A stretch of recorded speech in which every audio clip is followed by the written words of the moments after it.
Hello friends, कैसे हैं आप सभी। मेरा नाम है महेंद्र वर्मा और आप सभी का अध्ययन क्लासेस में स्वागत है। तो आज यह मैथ का प्रैक्टिस सेट 6 इस वीडियो में मैं आप लोगों के साथ डिस्कस करने वाला हूं।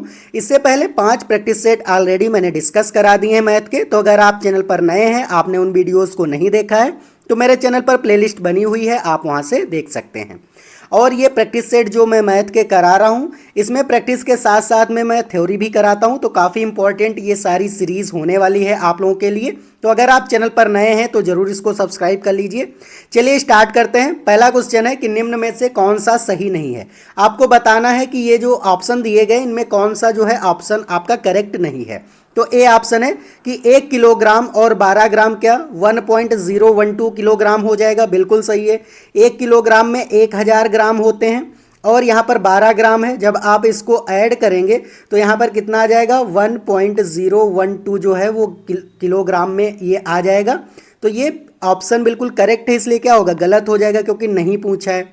नेक्स्ट है बी ऑप्शन की 10 मीटर और 10 सेंटीमीटर। क्या यहाँ पर 10 सेंटीमीटर होगा, बिल्कुल है, क्योंकि 1 मीटर में कितने सेंटीमीटर होते हैं। तो यहाँ पर 1 मीटर में जो सेंटीमीटर होते हैं वो 100 होते हैं। तो यहाँ पर कितना हो जाएगा, 1000 सेंटीमीटर हो जाएंगे 10 मीटर में, और 10 सेंटीमीटर और यहाँ पर है ऐड करेंगे तो 0101 यहाँ पर आ जाएगा। इसका मतलब ये भी करेक्ट है। तो ये भी ऑप्शन क्या होगा, गलत हो जाएगा। सी ऑप्शन है कि 23/100 को क्या 2.30 हम लिख सकते हैं। तो देखो 23/100 अगर आप लिखेंगे तो नीचे 2 जीरो हैं, तो इसका मतलब है ऊपर जो है 2 डिजिट के बाद में डेसिमल लगेगा। तो यहाँ पर आना चाहिए 0.23, अब जबकि आ रहा है 2.30। तो यही ऑप्शन जो है आपका गलत है। तो सी ऑप्शन ही क्या होगा, यहाँ पर करेक्ट हो जाएगा। उम्मीद है आपको ये क्वेश्चन समझ आ गया होगा। चलिए नेक्स्ट क्वेश्चन देख लेते हैं कि गुणनफल 1109 गुणे 505 में कौन सी संख्या घटाई जाए ताकि 50, 50 और 50 यहाँ पर प्राप्त हो जाए। तो चलिए यहाँ पर हम सलूशन इसका करते हैं क्वेश्चन का, और यहाँ पर मान लेंगे, माना x संख्या घटाई जाए। हमने क्या मान लिया कि x संख्या यहाँ पर घटाई जाए। तो इसमें से हमें क्या करना है, सबसे पहले 1109 गुणे 505 और माइनस का x कर देना है, बराबर में कितना रख देना है, 50, 50 और 50 यहाँ पर रख देना है। अब देखो 1109 की सबसे पहले हमें मल्टीप्लाई करनी है 505 से। जब आप इसकी मल्टीप्लाई करेंगे तो चलिए देख लेते हैं यहाँ पर कितना आ जाएगा। तो 1109 और 505 की यहाँ पर मल्टीप्लाई कर लीजिए, तो 5 9 45 हो जाएगा, फिर 5 एकम 5 और 5 एकम 5 हो जाएगा, फिर जीरो है तो जीरो से जब आप करेंगे तो 4 बार यहाँ पर जीरो ही आ जाएंगे।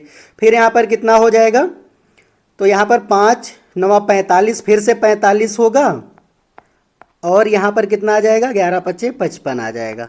चलिए इसको ऐड कर लेते हैं। तो जब ऐड करेंगे तो ये 5 4 5 5 10, 5 4 9 1 10, 5 1 6 और 5, मतलब 56 00 45 यहाँ पर जो है वो मिल जाएगा। तो यहाँ पर क्या लिख देना है, 56 00 45 माइनस x बराबर कितना हो जाएगा, 50 50 और 50।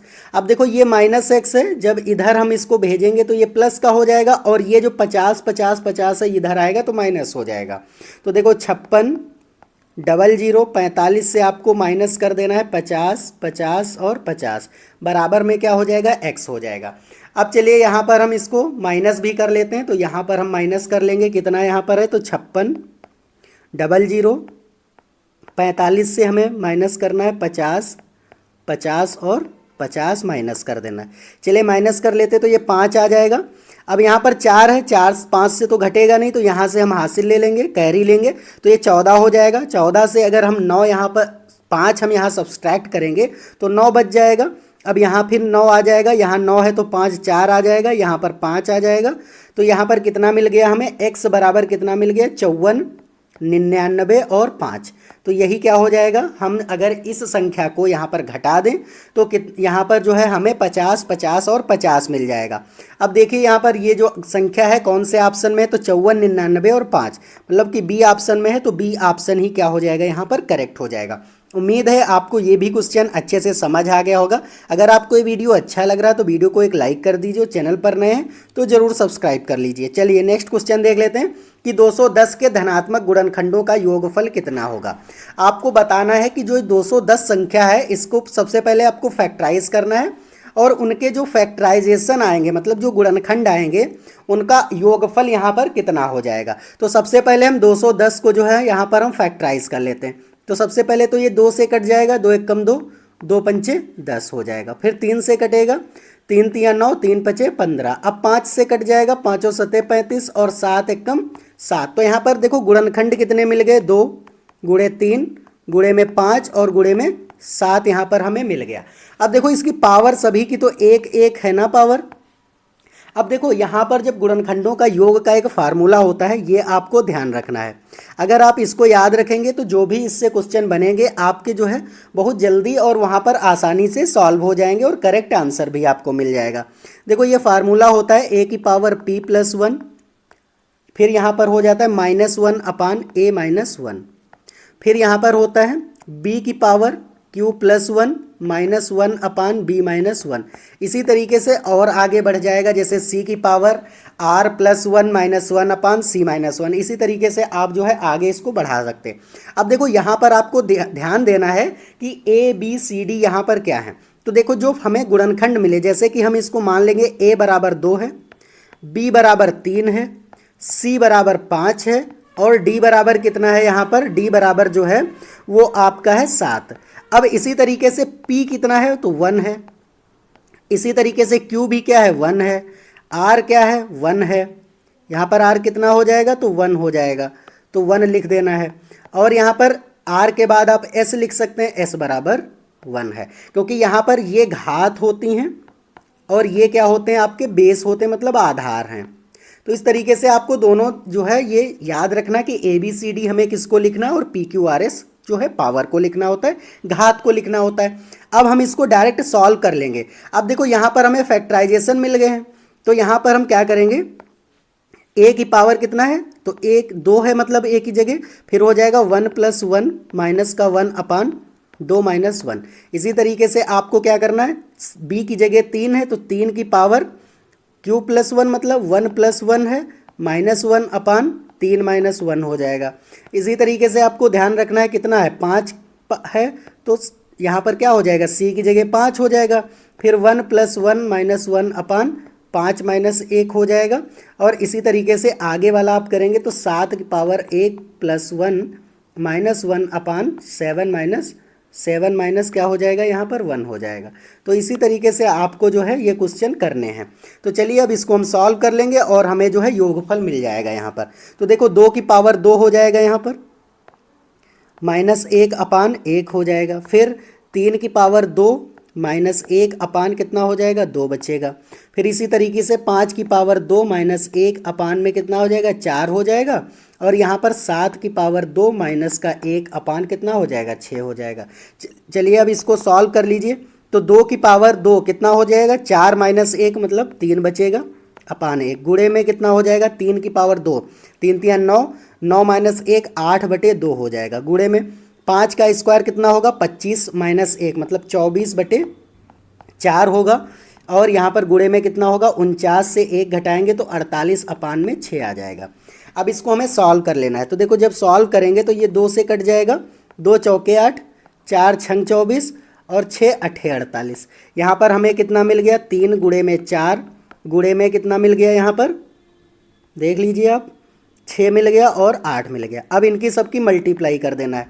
तो 3 चौके 12 और 12 छंग 72 और 72 अठे कितना हो जाएगा, तो 72 अठे आप मल्टीप्लाई कर लीजिए, 8 दूनी 16 और 8 सते 56, 56 एक 57, तो 576 आ जाएगा। कितना आ जाएगा यहाँ पर, योग कितना आ गया यहाँ पर, तो 576 आ गया। अब देखिए यहाँ पर कोई जो है यहाँ पर ऑप्शन दिख रहा है 576 वाला, बिल्कुल यहाँ पर तो डी ऑप्शन दिख रहा है, तो डी ऑप्शन क्या होगा यहाँ पर करेक्ट हो जाएगा।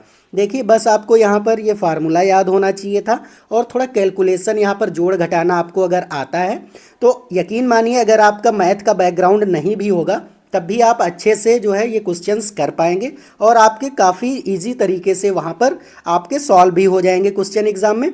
तो अगर आपको ये सारी चीज़ें अच्छी लग रही तो जो है वीडियो को एक लाइक कर दीजिए, चैनल पर नए तो ज़रूर सब्सक्राइब कर लीजिए। चलिए नेक्स्ट क्वेश्चन देख लेते हैं। तो 4 नंबर क्वेश्चन है कि एक टंकी में 240 लीटर तथा 128 ml दूध है जिसको 16 जारों जो एक ही साइज के हैं में पूर्णतः भरा जा सकता है। मतलब इतना जो ये दूध है उसको आप 16 जारों में पूर्णतः फिल कर सकते हैं, मतलब भर सकते हैं। तो ऐसे 22 जारों में कितना दूध होगा ये आपको बताना है। चलिए हम इसको भी देख लेते हैं। तो देखो यहाँ पर क्या है कि एक जार में कितना यहाँ पर दूध आएगा, फिर हम क्या कर लेंगे यहाँ पर 16। तो देखो 16 जारों का यहाँ पर कितना हो जाएगा, 16 जारों में दूध कितना आ जाएगा यहाँ पर, तो टोटल इतना ही आ रहा है ना, 240 आपका लीटर है और 128 ml है। 100 क्या हो जाएगा 28 ml हो जाएगा। अब यहाँ पर अगर हम एक जार की बात करें, एक जार में दूध तो कितना हो जाएगा, तो यहाँ पर क्या हो जाएगा 240 लीटर और 128 ml हो जाएगा। अपान में कितना आ जाएगा 16। अब इसमें कह रहा है कि 22 जारों में, तो 22 जारों में दूध, 22 जारों में दूध बराबर कितना हो जाएगा, आपको यहाँ पर यही लिख देना है। तो 240 और लीटर 128 ml अपान में 16 और गुणे में क्या हो जाएगा 22 हो जाएगा। अब इसको क्या करना है, आपको डायरेक्ट यहाँ पर डिवाइड कर देना है। तो आप या तो 16 से इसको डायरेक्ट काट दीजिए, बिल्कुल कट जाएगा। यहाँ पर कितना हो जाएगा देख लेते हैं। तो ये 4 से अगर हम इसको पहले हम 2 से काटते हैं तो 2 8 16 और 2 गरे हम 22 हो जाएगा। अब 8 से क्या है कट जाएगा, बिल्कुल कट जाएगा। 8 तियाँ 24 हो जाएगा, तो 30 लीटर आ गया। 8 एक कम 8 और 8 छंग 48। तो यहाँ पर कितना आ गया, हमें 30 लीटर मिला, 16 ml और गुणे में कितना मिल गया, यहाँ पर 11 हो गया। अब इसको हमें सॉल्व कर लेना है। तो जब हम इसको सॉल्व करेंगे तो 11 तियाँ 33 हो जाएगा, मतलब 330 लीटर हो गया। और यहाँ पर कितना हो जाएगा 16 दशान 160, 160 और यहाँ पर 16 और हो जाएगा, तो 176 यहाँ पर आ जाएगा, 176 ml आ जाएगा जब आप इसकी मल्टीप्लाई करेंगे। तो आप देख लीजिए कौन से ऑप्शन में है, 330 लीटर और 176 ml, मतलब डी ऑप्शन में है। तो डी ऑप्शन ही क्या होगा यहाँ पर करेक्ट हो जाएगा। चलिए देखें यहाँ पर कितना इजी क्वेश्चन, ज़्यादा आपके टफ आते नहीं लेवल 1 में, बस आपको मेरे साथ जुड़े रहना है और सारे यहाँ पर क्वेश्चंस की प्रैक्टिस करते चलना है। आपको सारे टाइप के और सारे मेथड इजीली आने लगेंगे, ये आप ज़रूर जो है मेरे पे विश्वास कर सकते हैं। चलिए नेक्स्ट क्वेश्चन देख लेते हैं कि 10 इकाई 10 दहाई और 10,000 बराबर है। तो देखो यहाँ पर 10 इकाई मतलब 10 गुणे 1 बराबर कितना हो जाएगा 10 होगा। 10 दहाई मतलब 10 गुणे 10 होगा, बराबर में 100 हो जाएगा। और 10,000 है तो 10 गुणे 1000 यहाँ पर लिख देना है आपको। तो यहाँ पर कितना हो जाएगा 10,000 हो जाएगा। अब इसको क्या कर देना है, बराबर है तो मतलब योग कर देना है। तो योग कर दीजिए, तो यहाँ पर कितना है 10,000 है, 10,000 लिख लीजिए, फिर 100 लिख लीजिए और बाद में 10 लिख दीजिए, ऐड कर दीजिए। तो यहाँ पर 0 1 1 0 1 मतलब 10 11 0, मतलब 10 11 0 किस में आ रहा है, तो बी ऑप्शन में आ रहा है। तो बी ऑप्शन ही क्या होगा यहाँ पर 5th क्वेश्चन का करेक्ट हो जाएगा। चलिए नेक्स्ट क्वेश्चन देख लेते हैं। तो 6 नंबर क्वेश्चन है कि 4 और 2/3 समकोण में डिग्रियों की संख्या कितनी होगी। मैंने अभी जब प्रीवियस वाले जो प्रैक्टिस सेट कराए थे, मतलब 4 कराया था 5 कराया था, तो उसमें बताया था कि समकोण का मतलब होता है 90 डिग्री। कहीं पर भी आपको समकोण दिखे तो वहाँ पर आपको ध्यान रखना है कि यहाँ पर इसको क्या बोलेंगे 90 डिग्री होगा। अब देखो 4 और 2/3 है, तो 4 पहले हम लिख लेंगे तो यहाँ पर 90 डिग्री हो जाएगा 4 समकोण, और 2/3 यहाँ पर 2/3 गुणे में 90 हो जाएगा। दोनों को बराबर करके ऐड कर दीजिए, आपको डिग्रियों की संख्या यहाँ पर मिल जाएगी। तो देखो 4 नाम 36 मतलब 360 डिग्री हो गया, और यहाँ पर कट जाएगा 3 तियाँ 9 30 आ जाएगा डिग्री, और 30 दूना 60 डिग्री। तो यहाँ पर कितना हो जाएगा, जब आप 360 में अगर 60 यहाँ पर ऐड करेंगे डिग्री तो कितना हो जाएगा 0 6 6 12 और 3 1 4 420 डिग्री यहाँ पर जो है वो आंसर हो जाएगा। तो ए ऑप्शन में है, तो ए ऑप्शन ही जो है 6 क्वेश्चन का करेक्ट हो जाएगा। चलिए 7 नंबर क्वेश्चन देख लेते हैं कि 35 36 2 में 5 के स्थानीय मान तथा अंकित मान में अंतर। देखो स्थानीय मान को बोला जाता है प्लेस वैल्यू, और यहाँ पर अंकित मान को बोला जाता है फेस वैल्यू। तो ये दोनों चीज़ें आपको ध्यान रखना है। और कभी कभी जो है प्लेस वैल्यू और फेस वैल्यू भी आपको जो है मिल जाता है, तो आप जो है इसकी इंग्लिश भी याद रखना है। तो देखो ये संख्या दे रखी है 35 36 और 2। यहाँ पर हमें 5 का स्थानीय मान पहले निकालना है। तो स्थानीय मान कितना हो जाएगा, तो स्थानीय मान जो होगा वो यहाँ पर उसके बाद में कितने यहाँ पर जो है डिजिट हैं उनको लिख देना होता है। तो 5 है, इसके बाद 3 डिजिट है, 1 1 2 और 3 है, तो 3 0 लगा दीजिए। अब अंकित मान जब आपको निकालना होगा इसका, 5 का ही। तो देखो अंकित मान जो होता है या फिर फेस वैल्यू कहते हैं जिसको, तो ये जो है वो एग्जैक्ट डिजिट ही होती है। तो यहाँ पर अंकित मान जो है 5 है। अब इनका अंतर पूछा है तो अंतर आप निकाल दीजिए।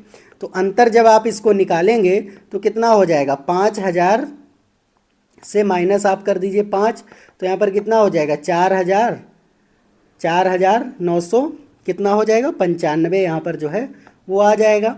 तो इसलिए कौन सा ऑप्शन यहाँ पर करेक्ट हो जाएगा, फिर बी ऑप्शन में है 4995 यहाँ पर हो जाएगा। तो बी ऑप्शन ही आपका यहाँ पर 7th नंबर क्वेश्चन का करेक्ट हो जाएगा। चलिए 8 नंबर क्वेश्चन देख लेते हैं। तो 8 नंबर क्वेश्चन है कि 26 और 26 शतांक को लिखा जाएगा। देखो 26 को तो हम 26 लिख देंगे डायरेक्ट। 26 शतांक का मतलब होता है 26 अपान में 100। जब इसको हम यहाँ पर सॉल्व करेंगे तो पॉइंट का 26 आएगा। अब इसको हम लिख कैसे सकते हैं, तो 26.26 लिख सकते हैं, है ना, यही लिख सकते हैं। कौन से ऑप्शन में, ए ऑप्शन में है, तो ए ऑप्शन ही करेक्ट हो जाएगा। देखिए कितना इजी क्वेश्चन है, बस देखते ही आपको क्या है यहाँ पर आंसर कर देना है। बस आपको यहाँ पर लैंग्वेज समझना है कि यहाँ पर शतांक का मतलब होता है अपान में 100, और जब नीचे 100 होगा तो यहाँ पर जैसे 1 और 2 जीरो हैं तो लास्ट से यहाँ पर क्या होगा, ऊपर जो है लास्ट से 2 डिजिट के बाद में जो है डेसिमल लग जाएगा। बस आपको फिर ऐड कर देना है, आ जाएगा आंसर आपका। चलिए 9 नंबर क्वेश्चन देख लेते हैं। तो 9 नंबर क्वेश्चन है कि 4, 5 और 6 का सबसे छोटा सारगुणज और 5, 6, 9 का सबसे छोटा सारगुणज का अंतर। तो देखो सबसे छोटा सारगुणज का मतलब होता है एलसीएम या फिर लासा इसको बोलते हैं। तो दोनों का हमें लासा निकाल करके क्या कर देना है, माइनस कर देना है। तो चलिए यहाँ पर 4, 5 और 6 का लासा पहले इधर निकालेंगे और इधर हम 5, 6 और 9 का लासा निकाल लेंगे। तो 4, 5 और 6 का जब लासा निकालेंगे तो 2 से कट जाएगा, 2 दूनी 4, फिर 5 आ जाएगा, 2 3 6 हो जाएगा, फिर 2 से कट जाएगा, 2 1 कम 2, 5 और 3 आ जाएगा। फिर यहाँ पर करेंगे तो 3 से कट जाएगा तो 5 और 1 आ गया, फिर 5 से काट देंगे तो यहाँ पर 1 1 1 आ गया। अब यहाँ पर क्या करना है, तो देखो 2 गुणे 3 गुणे 5 हो जाएगा। इसको जब आप जो है गुणा करेंगे तो 2 दूनी 4, 4 3 12, 12 पंचे 60 आ जाएगा। इस इधर देख लेते हैं यहाँ पर 5, 6 और 9 का एलसीएम। तो यहाँ पर भी 2 से कट जाएगा तो 5, 2 3 6 और 9 आ जाएगा। अब देखो 2 से तो कोई भी डिजिट नहीं कट रही, तो 3 से कट रही, 3 से काट दीजिए, 5 1 आ जाएगा और 3 3 9 हो जाएगा। फिर 3 से कट जाएगा, अभी 3 बचा हुआ है तो 5 1 और 1 आ जाएगा। फिर 5 से आप इसको डिवाइड कर दीजिए तो 1 1 और 1। तो यहाँ पर देखो 2 गुणे 3 गुणे 3 गुणे 5 आ गया। तो यहाँ पर भी मल्टीप्लाई करेंगे तो 2 3 6, 6 3 18, 18 पंचे 90 हो जाएगा। अब यहाँ पर कह रहा है इनका अंतर बताइए। तो अंतर क्या हो जाएगा, यहाँ पर 90 से अगर आप जो है यहाँ पर 60 माइनस करेंगे तो 30 ही आएगा। क्या होगा, 30 ही आंसर हो जाएगा। देख लीजिए कौन से ऑप्शन में है, डी ऑप्शन में है, तो डी ऑप्शन क्या होगा यहाँ पर करेक्ट हो जाएगा।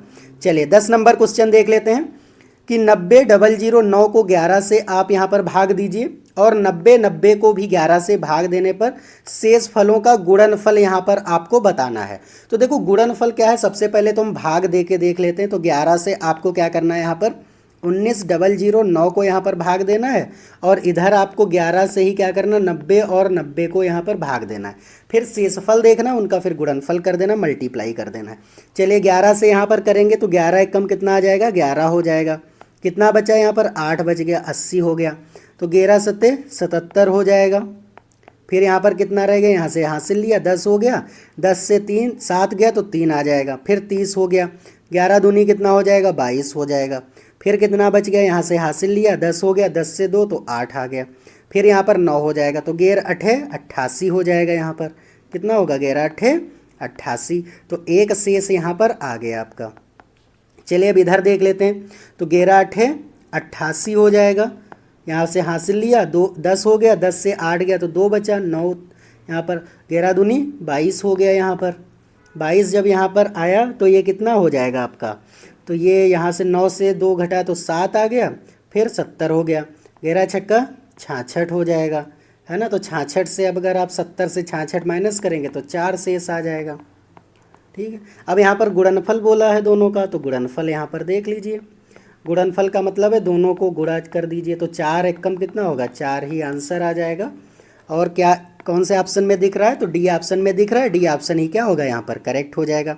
चलिए 11 नंबर क्वेश्चन देख लेते हैं कि 4 अंकों वाली सबसे बड़ी संख्या और 3 अंकों वाली सबसे छोटी संख्या का योगफल। तो देखो सबसे पहले हम 4 अंक वाली सबसे बड़ी संख्या। तो देखो सबसे बड़ी संख्या क्या होगी, तो 4 बार आप 9 लिख दीजिए, यही जो है 4 अंकों की सबसे बड़ी संख्या हो जाएगी। अब 3 अंक वाली सबसे छोटी संख्या बोला है, सबसे छोटी संख्या। तो सबसे छोटी संख्या जो है वो कितनी हो जाएगी, तो देखो यहाँ पर 3 अंक वाली है, इसका मतलब है कि जो 100 होगी, यहाँ पर 3 अंक वाली सबसे जो है छोटी संख्या आपको देखने को मिल जाएगी। चलिए देख लेते हैं यहाँ पर जो है, अब इसको क्या कह रहा है, योगफल। तो योग कर दीजिए आप, योग का मतलब क्या होता है, ऐड कर दीजिए। तो 4 बार 9 आपको लिखना है, फिर यहाँ पर 100 लिख देना है, ऐड कर देना है, तो 9 आ गया, फिर 9, 9 1 10 और 9 1 10, मतलब कि 199। 199 किस में दिख रहा है, बी ऑप्शन में दिख रहा है। बी ऑप्शन ही यहाँ पर क्या होगा, करेक्ट हो जाएगा और यही आंसर हो जाएगा। चलिए उम्मीद है आपको सारे क्वेश्चन समझ आ रहे होंगे। अगर कोई भी डाउट आपको लग रहा है, समझ में क्वेश्चन नहीं आ रहा है, तो आप जो है कमेंट करके ज़रूर पूछ लीजिए। और आपको ये अगर वीडियो अच्छा लग रहा है तो वीडियो को एक लाइक करके, चैनल पर अगर नए हैं तो आप लोग सब्सक्राइब कर लीजिए, क्योंकि मैं यहाँ पर सारी चीज़ें आपको यहाँ पर करा रहा हूँ। चलिए प्रश्न 12 यहाँ पर देख लेते हैं क्वेश्चन कि पानी की एक टंकी 11 मीटर लंबी है, 10 मीटर चौड़ी है और 9 मीटर ऊंची है। इसमें 6 मीटर की ऊंचाई तक पानी भर गया है, टंकी का कितना भाग खाली है। देखो सपोज हम यहाँ पर आपको फिगर से समझाने की कोशिश करते हैं। देखिए जैसे कि ये एक टंकी है और ये टंकी जो है यहाँ पर 11 मीटर लंबी हो जाएगी, ठीक है। 10 मीटर जो है उसकी चौड़ी है, मतलब कि यहाँ पर जो चौड़ाई होगी वो 10 मीटर होगी। कितनी होगी, 10 मीटर चौड़ी हो जाएगी, मतलब ब्रेथ कितनी होगी, 10 मीटर होगी। और यहाँ पर ऊंचाई जो है वो 9 मीटर है, मतलब 9 मीटर उसकी ऊंचाई है। अब 6 मीटर तक कह रहा है इसमें पानी भर दिया गया, मतलब 6 मीटर यहाँ तक सपोज जो है पानी भर दिया गया। तो ऊपर जो बचा हुआ है वो 3 मीटर यहाँ पर खाली है ये टंकी। अभी कह रहा है कि इसका कितना भाग जो है वो खाली है। तो चलिए हम इसका पहले आयतन निकाल लेंगे, उसके बाद में यहाँ पर हमें क्या करना है, इसको हमें सॉल्व करना है। चलिए देख लेते हैं यहाँ पर कि टैंक का कुल आयतन कितना हो जाएगा। तो टैंक का कुल आयतन मतलब वॉल्यूम यहाँ पर कितना हो जाएगा, तो लंबाई गुणे चौड़ाई गुणे ऊंचाई होता है। तो 11 लंबाई है, चौड़ाई 10 है और ऊंचाई कितनी यहाँ पर 9 है। तो यहाँ पर 11 9 99 और यहाँ पर 0, मतलब 990 यहाँ पर क्या हो जाएगा, मीटर में है, तो मीटर क्यूब जो है यहाँ पर इसका आयतन हमें मिल जाएगा। अब देखो खाली टैंक की जो ऊंचाई है वो कितनी हो जाएगी, तो खाली टैंक जो है, खाली टैंक की ऊंचाई, तो खाली टैंक की ऊंचाई कितनी हो जाएगी, 9 पूरी है और इसमें 6 पानी भर दिया गया, तो मतलब 3 मीटर जो है। तो यहाँ पर खाली टैंक की ऊंचाई आपको मिल जाएगी। अब खाली टैंक का आयतन यहाँ पर देख लेंगे, तो खाली टैंक का वॉल्यूम, तो यहाँ पर जो है खाली टैंक का जो वॉल्यूम होगा वो आपको कितना मिल जाएगा। तो देखो लंबाई तो आपकी सेम रहेगी, चौड़ाई भी सेम रहेगी, लेकिन जो ऊंचाई होगी वो 3 आ जाएगी। अब यहाँ पर आपको सॉल्व कर देना है, कह रहा है कि यहाँ पर इसका कितना भाग जो है वो खाली है। तो यहाँ पर ये इसको ऊपर रखना है, अगर आप इसको जो है सॉल्व ना करिए तब भी आपका जो है आंसर यहाँ पर मिल जाएगा। चलिए देख लेते हैं यहाँ पर, तो भाग बराबर कितना, भाग खाली भाग यहाँ पर लिख सकते हैं, खाली भाग बराबर कितना होगा, तो 11 गुणे 10, 11 गुणे 10 गुणे 3 हो जाएगा, अपान में 11 गुणे 10 गुणे 9 हो जाएगा। अब इसको बस आपको सॉल्व कर लेना है। तो देखो 11 से 11 कट जाएगा, 10 से 10 कट जाएगा, 3 एक कम 3, 3 3 9, मतलब कि 1/3 जो है वो भाग इसका खाली है। तो यहाँ पर कौन सा ऑप्शन करेक्ट हो जाएगा, ए ऑप्शन जो है वो करेक्ट हो जाएगा। देखिए कितना इजी क्वेश्चन था, अगर आप इसको समझ लेंगे, वॉल्यूम का फार्मूला आपको याद होगा, तो वहाँ पर क्या कर पाएंगे, आप इजीली जो है इसको सॉल्व कर पाएंगे। चलिए 13 नंबर क्वेश्चन देख लेते हैं कि 10/3 में कितने 1/6 हैं। देखो ये जो क्वेश्चन है, चाहे आप 2011 का उठाइए पेपर, 2012 का उठाइए, 13 का उठाइए, 14, 15, 16, 17, 18, 19, 20, मतलब जब भी यहाँ पर सीटेट का एग्ज़ाम हुआ ये क्वेश्चन तो हर बार जो है और हर शिफ्ट में पूछा ही गया है। तो आप जो है इसको अच्छे से समझ लीजिए कि जिससे कि आपको 1 नंबर तो यहाँ पर आपका क्लियर ही हो जाए। चलिए देख लेते हैं। तो देखो 10/3 आपको लिखना है, कितने 1/6 हैं तो डिवाइड कर देना है 1/6 से। अब देखो इसका देखो क्या होता है कि जब बोडामास हमने पढ़ाया था आपको तो उसमें बताया था कि अगर भाग को हम गुणे में यहाँ पर कन्वर्ट करते हैं तो इसका मतलब है जो उसके बाद की संख्या होती है ये अंश जो होता है वो हर में चला जाता है और हर जो होता है वो अंश में चला जाता है, मतलब 6/1 हो जाएगा। तो 3 एक कम 3, 3 दूनी 6 हो जाएगा और 10 दूना कितना हो जाएगा 20 हो जाएगा। तो यहाँ पर कितने 1/6 हैं तो यहाँ पर कितना हो जाएगा 20 वाला ऑप्शन जो है वो करेक्ट हो जाएगा। इसका मतलब है सी ऑप्शन जो है इसका करेक्ट हो गया। तो ये कुछ इस प्रैक्टिस सेट के 13 इंपॉर्टेंट क्वेश्चंस थे। अगर आपको सारे क्वेश्चन अच्छे लगे हैं और कोई भी इन क्वेश्चंस में 13 में से किसी में भी डाउट है तो आप कमेंट करके बेझिझक पूछ लीजिए, मैं आपके 100% जो है यहाँ पर कमेंट का आंसर करता हूँ। और अगर आपको ये वीडियो अच्छा लगा तो वीडियो को लाइक कर दीजिए, चैनल पर नए हैं तो ज़रूर सब्सक्राइब कर दीजिए, क्योंकि मैं इस तरीके से आपको सीटेट की कंप्लीट प्रिपरेशन कराने वाला हूं। चलिए आज के लिए इतना ही है, अब मिलते हैं नेक्स्ट वीडियो में, तब तक के लिए जय हिंद जय भारत।